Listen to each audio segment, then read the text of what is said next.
नमस्कार सभी को। आपने अब तक देखा कि हमने आपको धारी देवी टेम्पल के दर्शन कराए। उसके बाद हम देवी टेम्पल का दर्शन करने के बाद हम निकल गए बद्रीनाथ के लिए। बद्रीनाथ धारी देवी टेम्पल से करीबन करीबन 120 किलोमीटर दूरी पर है। धारी देवी टेम्पल के बारे में मैं आपको यहाँ पे कुछ बताना चाहूँगा। धारी देवी टेम्पल में जो माता रानी है उसको जो 4 धाम हैं उत्तराखंड के, एक गंगोत्री, यमुनोत्री, केदारनाथ, बद्रीनाथ, इन सब का रक्षक माना जाता है। ठीक है।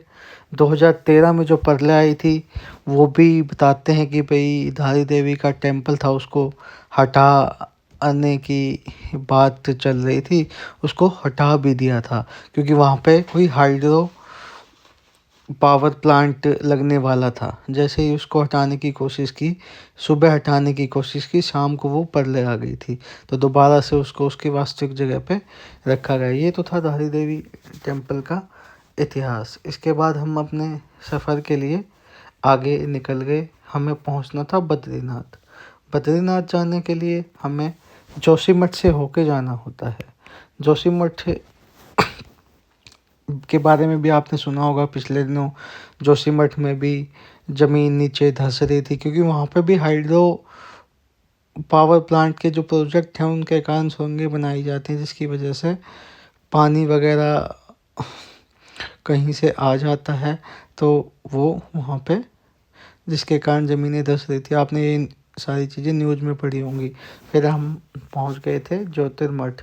वहाँ पे एक बहुत ही सुंदर, जैसे ही हम ज्योतिर्मठ पहुँचते हैं वहाँ पे बहुत ही सुंदर एक फव्वारा, जिसको हम बोलते हैं वाटरफॉल बोल देते हैं, वाटरफॉल मिला हमें।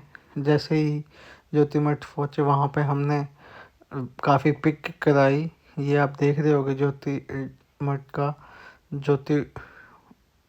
का वाटरफॉल है। फिर उसके बाद हम वहाँ पे क्लिक वगैरह लेने के बाद हम निकले बद्रीनाथ की तरफ। बद्रीनाथ की तरफ जाते हैं तो बीच में जोशीमठ आता है। जोशीमठ के एक साइड रोड बद्रीनाथ की तरफ चला जाता है और दूसरा रोड ओली की तरफ चला जाता है। ओली भी आप जानते होंगे, ओली किस चीज़ के लिए फेमस है। ओली जो स्काइंग होती है उसके लिए फेमस है।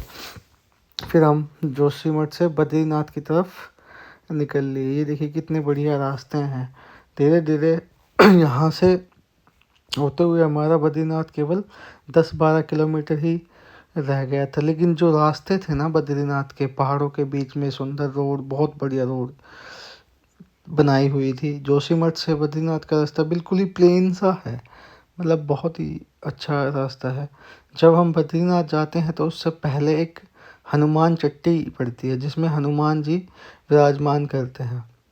तो ये देखिए यहाँ पे हनुमान चट्टी का मंदिर है। यहाँ मानता है कि भी पहले यहाँ जाने से पहले यहाँ धोख लगानी पड़ती है, तभी आप बद्रीनाथ के दर्शन अच्छे से कर पाओगे। तो हमने भी जो मानता है उसको मानते हुए यहाँ पे अपनी मंगलवार को जो हनुमान जी पूजे जाते हैं उसके हमने धोख लगाई और इसके बाद यहाँ से प्रसाद लिया और हम अपने आगे बद्रीनाथ की तरफ चल निकले। यहाँ पे हमने एक बहुत ही सुंदर मतलब चीज़ देखी कि जो चाँद था वो बहुत ही प्यारा लग रहा था। इसको हमने कैप्चर किया क्योंकि चारों तरफ पहाड़ियाँ थी। ठीक है। फिर उसके बाद शाम होते होते हम बद्रीनाथ के मंदिर पहुँच गए।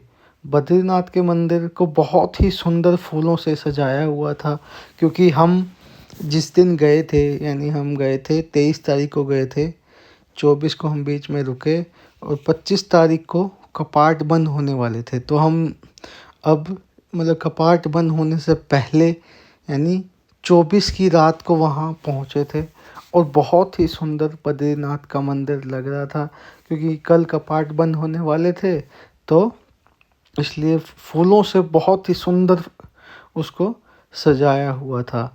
देखिए मैं आपको दिखा रहा हूँ। हमने बाहर से जितने इनको फूलों से सजाया हुआ है बाहर से मैंने आपको दिखाया। फिर हम चले गए मंदिर के अंदर क्योंकि हमने फिर दर्शन करने थे। दर्शन करने के बाद मैंने मंदिर के अंदर का फ़ोटो वगैरह आप क्लिक किए और एक वीडियो बनाई। आप देख सकते हो ओम नारायण नर नारायण का स्लोगन बार बार आ रहा था।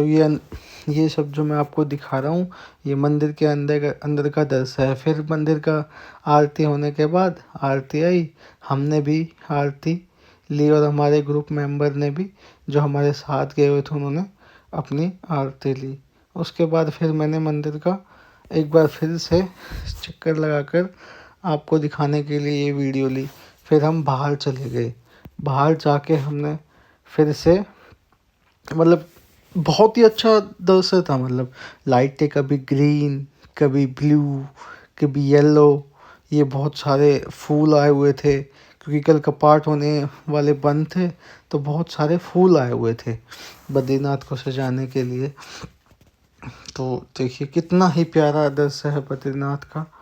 इसी के साथ हम अपना ये व्लॉग यहीं ख़त्म करते हैं क्योंकि अब कपाट बंद होने वाले थे तो मंदिर को भी बंद कर दिया गया था। हमने दर्शन कर लिए थे। ये आपको मैं अलकनंदा नदी का वो दिखा रहा हूँ। फिर भी लास्ट में जाते जाते मैं आपको बहुत ही सुंदर दृश्य बद्रीनाथ का दिखा रहा हूँ। चैनल को बने रहिए, सब्सक्राइब कीजिए, लाइक कीजिए। बोलो जय बद्री विशाल महाराज की जय।